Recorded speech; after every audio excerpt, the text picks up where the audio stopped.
le point commun entre Albert Einstein, Socrate, Léon Tolstoï, Voltaire, Confucius, Léonard de Vinci, Marguerite Yourcenar, Thomas Edison, Gandhi et le Dalai Lama? Ils sont tous végétariens. Mais pourquoi? L'homme est omnivore, alors pourquoi se priver d'une partie de notre bol alimentaire? Et d'ailleurs, qu'est-ce que le végétarisme? Pour répondre à nos questions, nous recevons aujourd'hui Nathalie Bréjon, qui est coach en alimentation.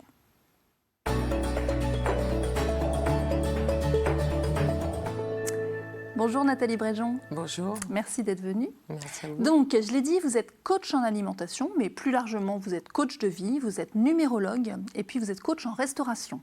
Donc, vous avez multicasquette, mais c'est pour l'alimentation, pour votre côté coach en alimentation, que je vous ai demandé de venir aujourd'hui, parce que j'aimerais que vous nous parliez du végétarisme. Donc, d'abord, en préparant l'émission, moi j'ai regardé végétarien, végétarisme. En fait, ça veut un peu tout dire et rien dire. Végétarisme, je veux bien que vous nous donniez votre propre définition.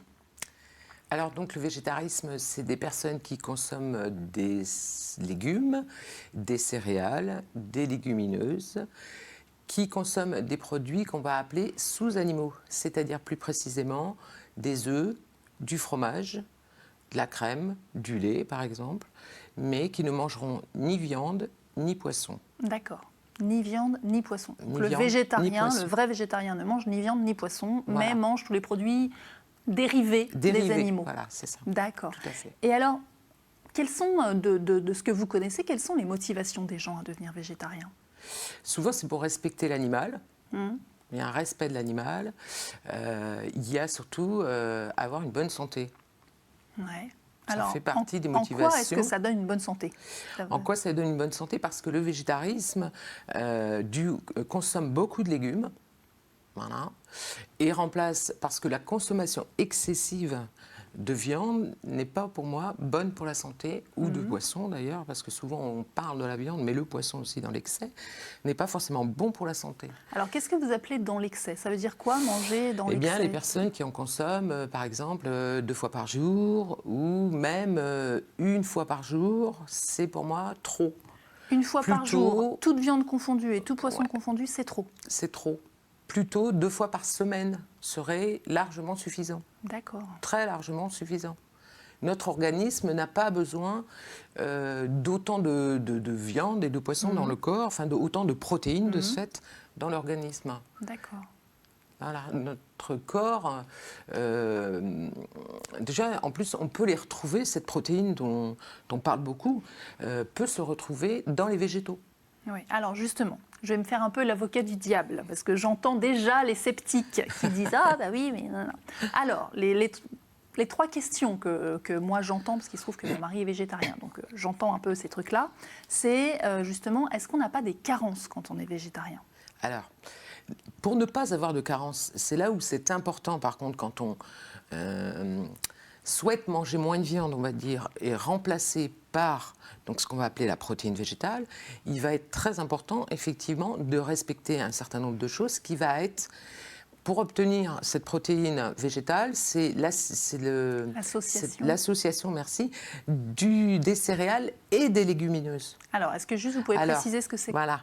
Les différentes céréales sont quinoa, riz, millet, boulgour. Les principales, le riz, voilà, ça c'est les principales qu'on peut utiliser assez facilement. Riz, millet, boulgour. Voilà, ça c'est les principales, il y en a d'autres. Hein. Et puis les légumineuses sont lentilles, les pois chiches, tous les pois. Voilà, ça c'est les principales qu'on peut utiliser aussi assez facilement. Est-ce que les haricots, les mojettes? La mojette en fait partie, effectivement.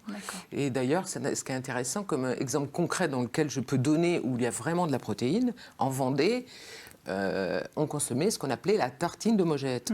Et ça, c'est pour moi égal, au niveau protéine, égal une côte de bœuf. D'accord. Voilà. Pourquoi? C'est-à-dire qu'il y a le même nombre, le même grammage de protéines dans une tartine de mojette que dans une côte de bœuf. Enfin, voilà. À proportion égale. Voilà. Pourquoi? Parce que dans la tartine, il y a donc le blé, qui est la céréale, et le fait de mettre la mojette dessus, qui est donc cette légumineuse, fait que les deux alliés, au niveau protéines, d'accord. ont une équivalence à oui, effectivement c'est une morceau de viande. Ok. Et c'est pour ça qu'autrefois, d'ailleurs, on consommait, et dans toutes les régions, il y a comme ça des plats qu'on utilisait, qu'on consommait, qui avaient cette équivalence. D'accord. Mais par contre, c'est important de mettre les deux ensemble parce que l'organisme a besoin de 7 acides aminés qu'on retrouve en alliant les deux. D'accord. Et ça, c'est important. C'est de mettre aussi, alors 3 quarts de céréales à peu près, et 3 quarts et 1 quart de légumineuses Ok. suffisent pour que ça puisse fonctionner. Ok. Alors, l'autre argument que j'entends déjà, c'est les végétariens, ils sont tristes. C'est Oui. pas, franchement, la cuisine végétarienne, c'est fade. Hein. Ah là là, pas des bons vivants. Hein. Et c'est là où c'est bien dommage d'ailleurs, parce que normalement, quand on mange végétarien, eh bien, on a plus de dynamisme. Voilà. Dans son corps, on se sent beaucoup plus allégé. Vous êtes végétarienne, vous? Alors, je l'ai été. Je ne vais pas me considérer comme végétarienne en tant que telle, pure, parce qu'effectivement, je m'adapte. Et parfois, je garde le plaisir de manger. Et parfois, si je vais au restaurant, je vais consommer un peu de viande. Mais chez moi, oui, je le suis complètement. Chez moi, je n'achète jamais de la viande. Ça va faire bientôt presque une dizaine d'années. Donc, est-ce que vous êtes ce qu'on appelle une flexitarienne? Alors, on pourrait le considérer comme tel, effectivement. Donc, les flexitariens, c'est les gens qui mangent de la viande de temps en temps, Ouais, quand très c'est de la très ponctuellement. bonne viande. Voilà. Ok. Mais j'ai été végétarienne pendant 5 ans, tout en ayant un métier de cuisinière dans un établissement. Oui, il faut quand même avoir effectivement la Voilà, pêche. tout à fait. Voilà. Ok. Donc, et moi, au contraire, je me sentais mais vraiment très bien. Et dans mon corps, vraiment, et je n'ai jamais eu de carence. Est-ce que c'est compliqué de cuisiner végétarien? Alors pour moi, je ne vais pas vous dire que c'est compliqué, forcément, pour moi c'est super simple. Il y a quand même des changements à faire. Il y a effectivement, je vous invite à le faire progressivement, de ne pas se dire, bah voilà, j'arrête de consommer de la viande là maintenant, puis d'un seul coup, je change tout mon placard et je mange végétarien. Il faut savoir que déjà, les personnes qui mangent végétarien mangent plutôt bio ou avec des produits non traités, on va dire, parce que ça va avoir un impact. Ça va être parce qu'évidemment, quand on mange beaucoup de légumes, beaucoup de fruits, s'ils sont traités, c'est quand même voilà, pour l'organisme, c'est moyen, on va dire, voire déconseillé. Donc, il y a toute une démarche. Ça veut dire qu'il faut cuisiner aussi. Voilà. Faut savoir qu'on mangera moins aussi, puisque le fait de manger des produits non traités, bio, dans l'organisme. On arrive à une meilleure satiété. Voilà. Donc en quantité, on mange moins. Mais il y a des temps, un petit temps de préparation, de cuisine.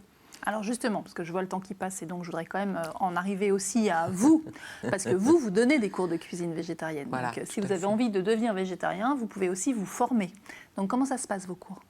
Alors mes cours, comment ça se passe? En fait, moi j'ai un programme que je mets à l'année avec des thèmes très variés, des temps très variés. Après, j'en fais d'autres dans d'autres lieux. Voilà. J'en fais aussi, je peux me déplacer à domicile. Ah oui, vous pouvez venir. Je me déplace aussi donc il chez faut les créer personnes. un petit. On invite quelques amis à faire un cours de Voilà, cuisine. par exemple, des amis. Ça peut être aussi pour une festivité, c'est possible. Un cours de cuisine pour un enterrement de vie de jeune fille, par exemple. Enfin voilà. Je le fais aussi pour 1, 2 personnes aussi. Enfin voilà. Je le D'accord. fais Super. aussi à domicile. Ok. Bon, super. Merci beaucoup. Merci. Est-ce qu'il vous arrive de faire de la sophrologie? Oui, ça m'arrive. Ouais. Régulièrement d'ailleurs. C'est vrai? Super. Oui. Bah, nous aussi. Super. Régulièrement tous les lundis. Donc c'est notre séance de sophrologie qui va débuter avec Caroline Galix. À tout de suite.